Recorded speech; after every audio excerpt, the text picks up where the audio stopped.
very important shot for Michelle. Pretty crisp. Pretty good looking shot. And a terrific result. What a beautiful shot by Michelle Wie.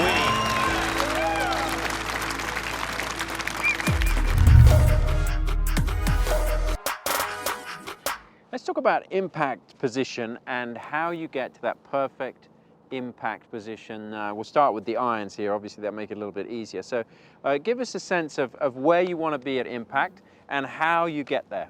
Yeah, for sure. So when you're thinking about iron play, you know, it's really important how you hit the ball. You don't want to hit it thin, you want to hit it fat, obviously, because that really affects distance. You want to be able to hit a consistent strike every time. The proper impact position feels like this, where I'm kind of on the way up and I'm feeling like I'm hitting through the ball, but not ahead of the ball.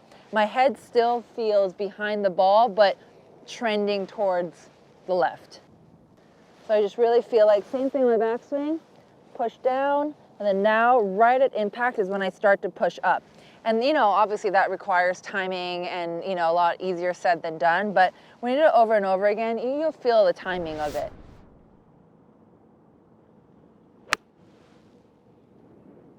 You talk a lot about coming down and then coming up on the ball as well in the right way. Yeah. How much of that is down to footwork and what you do in your lower body there? Oh, footwork is everything. I think about my feet and my legs a lot. I don't think about my hands much or my upper body whatsoever, besides the fact I just try to get my right shoulder to my right knee. To me, if my legs are doing what they're supposed to be doing, my hands will naturally end up in that position. So what are you thinking about on the backswing? So my backswing, I'm just thinking about my legs. I'm thinking about them, you know, staying, you know, nice and wide and not really collapsing. I want these to keep a nice coil, and that's where I feel like I get the speed and the power. So for me, my footwork on the way down, I'm really pushing into the inside of my right foot, and then I'm coming up on my right toe, like here. Well, let's see you hit one here with those thoughts in mind. Now, you play a lot of Pro-Ams during your career. I'm sure you've seen every single shot possible in a Pro-Am. But let's say you're playing with somebody and they're really struggling with hitting it heavy, hitting it fat. What is something you would tell them to try and get them away from those bad strikes? Yeah, for sure. The first thing that I see when people hit it fat is their head is just this way. And they lose all sort of lag, and their club is like this way at impact. You still want to feel the lag, but obviously that's difficult to do. So an easy feeling that I try to get them to feel is this left knee. I want them, their left knee and their top swing to move with their left knee to move forward. This helps keep everything this way. When I see people just lose it at the top, they just go like this, it's so easy to do this. But when you feel like from the top, you're moving your left knee to the forward a little bit, it just keeps everything a little bit more that way. So again, you're not focusing on your upper body, just a lot of stuff happens with your lower body. What if they're hitting it thin? It's less common to be hitting it consistently thin. Obviously, we see it with the wedges around the greens. But yeah. If somebody is kind of thinning it, what do you tell them then? Thinning, again, is a little bit more difficult. It's a little bit more subtle. You know, obviously, if they're topping it, it's one thing. But when I feel like I'm hitting it thin or I see people hitting it thin, I just see a lot of sway. And it's just from the top there. The reason why they're doing that is, again, they're trying to gain power from their upper body, not their lower body. So at the top, instead of using their legs to really feel power coming from down to up, they go up to down. And that's when you get in this position, you're going to hit the top of the ball, or you're not going to enter at the right place unless you just go like this, and then you're going to hit it fat.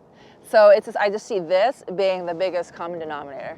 Let's talk about distance control. A lot with the irons, it's something that the pros really work on. How precise were you when you were at the top of your game, say in 2014? How precise were you with your distance control? Oh, very. Especially with my wedges. I would hit the shot and I would try to call out how far it went and then match it up with the TrackMan. And you have to be within a yard of everything.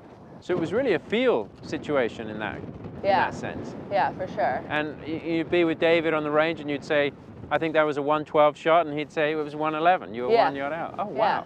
And I would give myself I would play these games where I give myself like a 2-yard buffer, be like, it's this, and then I would have to hit like 10 shots within that, within that little buffer area, and then I would go on to the next club. And when I was, really dialing in my iron play, that's what I felt like was the best, because for me, everything is about matching up what I'm feeling like I'm doing and if I'm actually doing it. If you're between yardages, would you club up? Would you club down? How would you handle that? It just really depends. So if I'm in between distances and it's a par 3 and the pin's on the left, I usually like to take the shorter one and try to hit it hard and hit a draw.